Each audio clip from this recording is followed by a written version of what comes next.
Russia Ukraine conflict के मद्देनज़र क्या इंडिया ग्लोबल लीडरशिप करके एक role of a peace maker में आ सकता है क्या? पीस मेकर कॉन्फ्रेंस हुई थी, उसमें कुछ निकला नहीं, पर role of a peace maker क्या इंडिया कर सकता है?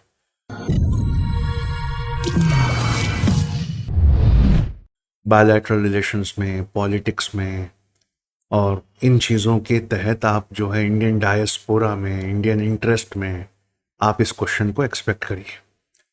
तो क्या इंडिया कर सकता है एक ग्लोबल पीस मेकर, जिसे आप कहते हैं ना, ग्लोबल पीस मेकर का रोल क्या इंडिया कर सकता है?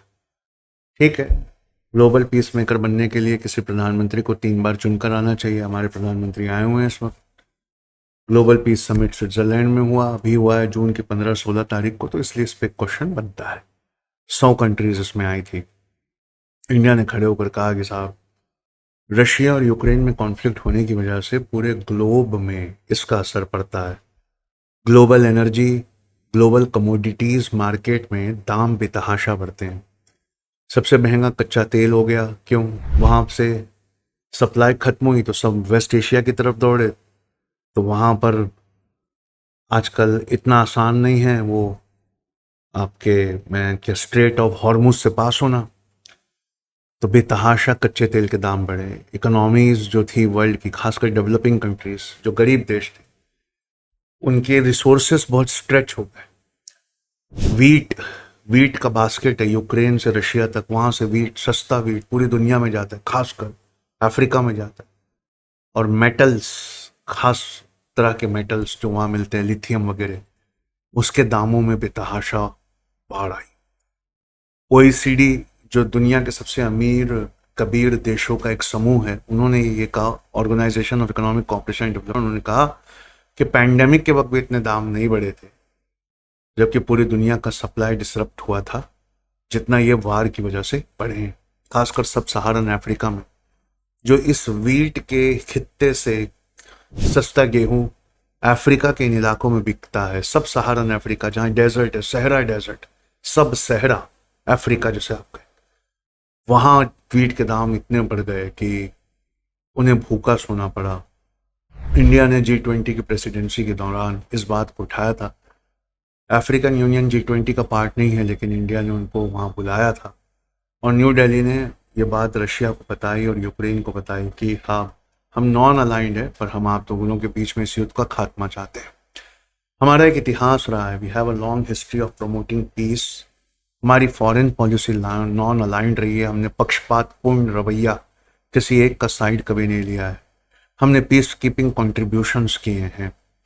तो ये पीसफुल सॉल्यूशन हर स्टेक होल्डर्स को मिलना चाहिए, ऐसा जब उन्होंने कहा। ह्यूमैनिटेरियन एड इंडिया ने यूक्रेन को दिया, रशिया के साथ एक डायलॉग किया और रशिया को बताया। शंघाई कोऑपरेशन ऑर्गेनाइजेशन की मीटिंग में प्रधानमंत्री मोदी ने कहा कि today's era is not of war, और इंडिया ने यूएस एफर्ट को सपोर्ट किया कि रशिया न्यूक्लियर पावर प्लांट्स पे ना हमला करे यूक्रेन के, और यूक्रेन बदले में रशिया के न्यूक्लियर पावर प्लांट्स पे ना हमला करे। Importance of democracy, diplomacy, dialogue, इस बात को हमने वर्ल्ड के स्टेज पर फैलाया।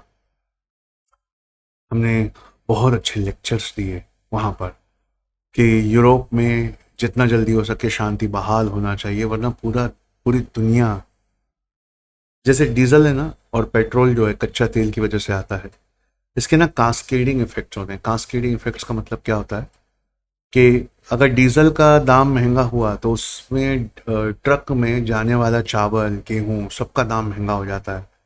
फिर जो आपको तो फर्क नहीं पड़ता, लेकिन जो बॉटम ऑफ द पिरामिड होते हैं वो उस दिन भूखे सोते हैं। तो ये लॉन्ग टर्म बेनिफिट्स और ये सब जो हैं वो इम्पॉर्टेंट है। तो ग्लोबल स्केल पे यस, इंडिया एक ग्लोबल पीस मेकर का रोल प्ले कर सकता है, जैसा वो करता है।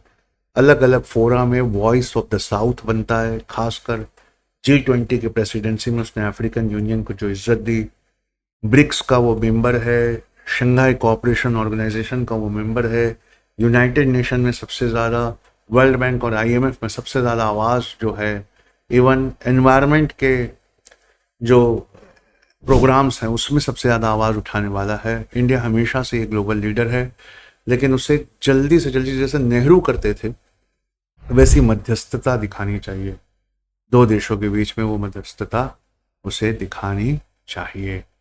तो आई होप आपको ये क्वेश्चन अच्छे से समझ में आया है।